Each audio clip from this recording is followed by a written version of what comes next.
दोस्तार की एक Malayalam action thriller film है जिसका निर्देशन हनीफ अदनी ने किया है। यह फिल्म उनकी डोहानो नटास्ट की फिल्म मिखाइल का स्पिन-ऑफ है जिसमें निविन पॉली ने मुख्य भूमिका निभाई थी। मार्को में उन्नी मुकुंदन मुख्य भूमिका में से शरीफ मोहम्मद ने क्यूब्स एंटरटेनमेंट्स और उन्नी मुकुंदन फिल्म्स के बैनर तले निर्मित किया। कहानी फिल्म की कहानी गैंगस्टर मार्को और शक्तिशाली आदत परिवार के इर्द-गिर्द घूमती है जो केरल में सोने के व्यापार पर शासन करता है। मार्को का सामना आदत परिवार से होता है जिससे एक हिंसक फिल्म का संगीत रवि बसरूर ने तैयार किया है जिन्होंने पहले केजीएफ जैसी जैसी फिल्मों में काम किया है। सिनेमेटोग्राफी और संपादन सिनेमेटोग्राफी चंद्रू सेल्वाराज द्वारा और संपादन शमीर मोहम्मद द्वारा किया गया है। रिलीज और बॉक्स ऑफिस मार्को 10 दिसंबर 2019 को क्रिसमस के अवसर पर विश्व भर में रिलीज हुई। फिल्म ने अपने पहले दिन केरल बॉक्स ऑफिस पर 12.21 करोड़ की कमाई की, जो मलयालम सिनेमा में एक बड़ी ओपनिंग मानी जाती है। Site turn search bot turn है। समीक्षाएं हम फिल्म को समीक्षा मिश्रित प्रतिक्रियाएं मिली। ओटीटी प्ले के संजीत श्रीधरन ने 3.5 सितारे देते हुए लिखा, मार्को मलयालम सिनेमा की सबसे हिंसक और क्रूर फिल्म है, जिसमें उन्नी मुकुंदन का प्रदर्शन बेहद प्रभाव फिल्म को इसके अत्यधिक हिंसक दृश्यों के कारण भारत में ए सर्टिफिकेट मिला, जबकि सिंगापुर में इसे R+1 रेटिंग दी गई, जिससे यह सिंगापुर में इस रेटिंग वाली पहली भारतीय एक्शन फिल्म बनी। फिल्म के थिएटर में सफल प्रदर्शन के बाद यह प्रमुख ओटीटी प्लेटफॉर्म पर भी उपलब्ध है, जिस साइट टर्न सर्च नेस निष्कर्ष मार्को एक स्टाइलिश एक्शन थ्रिलर है जो उन्नी मुकुंदन के दमदार प्रदर्शन और तकनीकी उत्कृष्टता के लिए जानी जाती है। हालांकि इसकी अत्यधिक हिंसा के कारण ये सभी दर्शकों के लिए उपयुक्त नहीं हो सकती, लेकिन एक्शन शैली के प्रशंसकों के लिए ये एक रोचक अनुभव प्रदान करती है। यदि आप फिल्म के बारे में और जानना चाहते हैं तो नीचे दिए गए इन्हीं से और टेव वीडियो देख सकते हैं। विन हिमपूरी फिल्म और समीक्षा टर्च और समीक्षा सर्च 3 वा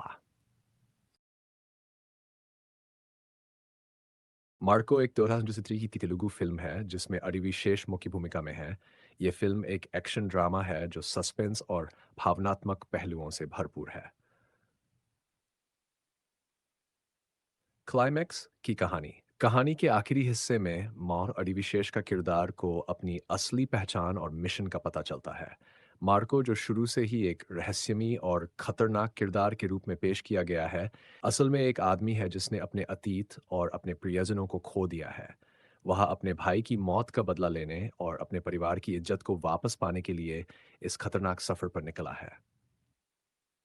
क्लाइमैक्स में मार्को का सामना मुख्य विलेन से होता है, जो एक खतरनाक गैंगस्टर और अंडरवर्ल्ड किंग है। यहाँ एक जबरदस्त फाइट सीक्वेंस होता है जिसमें मार्को अपनी जान की परवाह किए बिना अपने दुश्मनों से भिड़ता है।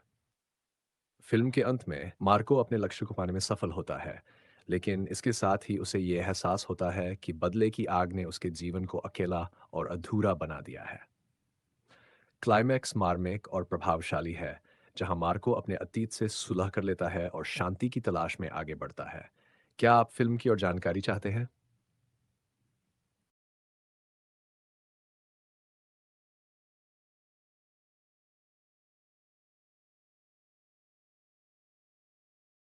कहानी के क्लाइमैक्स में मार्को का अतीत उसके सामने एक सच्चाई की तरह खड़ा होता है।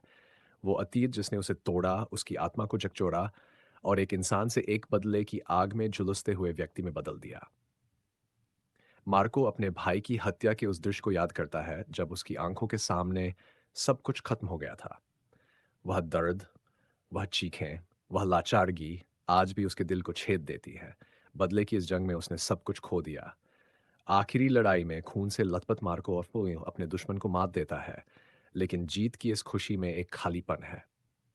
वह टूटे हुए शब्दों में कहता है, मैंने बदला लिया लेकिन क्या पाया? मेरे पास सब कुछ था और अब कुछ भी नहीं। वो अपने भाई की तस्वीर को देखता है और उसकी आंखों से आंसू बहने लगते हैं। वो कहता है, काश मैं तुम्हें वापस ला पाता। मैंने तुम्हारे बिना जीना तो सीख लिया, लेकिन तुम्हारे बिना जीने की वजह कभी ही मिली। क्लाइमैक्स का हर पल आपको यह एहसास कराता है कि बदले की आग इंसान को अंदर से कितना खाली और अधूरा बना देती है। मार्को अपने भाई की यादों और दर्द के साथ शांति की तलाश में आगे बढ़ता है।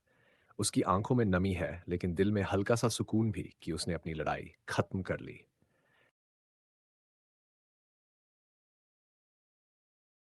हुआ है। लथपथ मार्को थम जाता है। जीत का वो पल जिसका उसने सालों इंतजार किया था, उसे एक अजीब सी कड़वाहट से भर देता है। उसके हाथ कांप रहे हैं और आंखों में आंसू। वह फर्श पर गिरता है, जैसे सारे बोझ अचानक उसकी आत्मा पर आ पड़े हों। क्या मिला मुझे? वह खुद से सवाल करता है। उसकी आवाज दर्द से भरी है। मैंने सब कुछ खो दिया। मेरा भाई, मेरा परिवार और खुद को भी। उसके मन में अपने भाई की यादें कौंधने लगती है। बचपन के वो मासूम पल जहां दोनों ने साथ में हंसी और सपने बांटे थे। उस दिन की याद जब उसने अपने भाई को अपनी बाहों में खून से लथपथ पाया था, उसकी आत्मा को झकझोर देती है। मार्को धीरे-धीरे अपने भाई की तस्वीर को उठाता है, खून से सने हाथों के साथ। उसकी आंखों से आंसुओं की धार बहने लगती है। वह तस्वीर को देखकर बुदबुदाता है। तुम्हें खोने के बाद मेरी जिंदगी का हर पल एक सजा बन गया। मैंने बदला लिया, लेकिन तुम तो वापस नहीं आओगे। काश मैं तुम्हारे साथ और वक्त बिता पाता। काश मैं तुम्हारी हंसी को फिर से सुन पाता। चारों ओर सन्नाटा है। केवल मार्को की टूटी हुई सांसों और उसके आंसुओं की गूंज सुनाई देती है। अंत में मार्को उठता है। उसकी चाल भारी है, लेकिन उसके दिल में एक हल्की सी शांति है। वह अपने भाई की यादों को सीने से लगाकर अपने अतीत को अलविदा कहता है। कहानी यहीं खत्म होती है, लेकिन मार्को की आंखों में जो दर्द और शांति का मिश्रण है, वह आपकी दिनहरी छाप छोड़ जाता है।